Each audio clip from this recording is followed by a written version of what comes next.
Banking খাতে মার্জারের পরে সবচেয়ে যে বিষয়টি আলোচিত সেটা হচ্ছে তার গ্রাহকরা, প্রায় 50 লাখের অধিক এই গ্রাহকরা পয়সা, তার কষ্টার্জিত অর্থ যেটি নিরাপদ থাকার কথা ব্যাংকের কাছে, বালিশের নিচে বা কাঁথার নিচে বা অন্যজনের হাতে না রেখে একটি নিরাপদ ব্যবস্থার মধ্য দিয়েই হচ্ছে রাখা, সেটা হচ্ছে ব্যাংকে রাখা।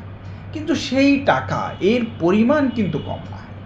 এখন যে 5টি ব্যাংক মার্জার হচ্ছে, সেই 5টি ব্যাংকের প্রায় 1,53,154 কোটি টাকা তাদের কাছে সাধারণ গ্রাহকের অর্থ রাখা আছে।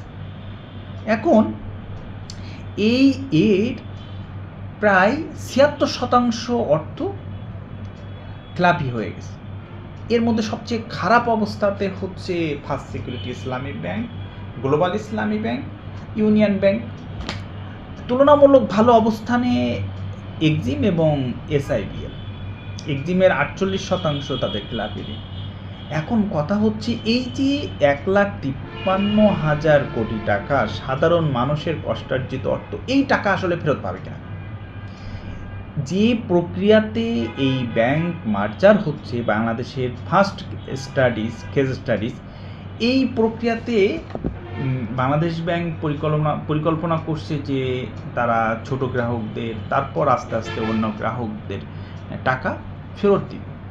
এখন যেভাবে 2,000, 5,000 টাকা বা 500 টাকা পাচ্ছেন বুথ থেকে, এই ব্যাংকের গ্রাহকরা এরপরে আসলে খুব শীঘ্রই এই সমস্যা কেটে যে যারাই আমানত রাখছে এই ব্যাংকে, এবং এই ব্যাংক হবে বাংলাদেশের সবচেয়ে বড় ব্যাংক, প্রায় 35,000 কোটি টাকার মূলধন নিয়ে এই ব্যাংক গঠিত হবে, যার মালিকানা আপাতত সরকার। তাহলে যে দুশ্চিন্তা, হয়তো কষ্ট গ্রাহকদের, যে নিজের টাকা নিজেই ফেরত নিতে পারছে না, এই অবস্থাতে আসলে খুব শীঘ্রই কেটে যাবে। এই ধরনের দুশ্চিন্তা আমার মনে হয় থাকবে না। খুব শীঘ্রই ঠিক যেভাবে যেভাবে সে ব্যাংকিং লেনদেন করতে পারত, ঠিক সেইভাবেই। সুতরাং ব্যাংকে টাকা রাখাটা যে নিরাপদ, এই মেসেজটা আমানতকারীরা পেয়ে যাবে।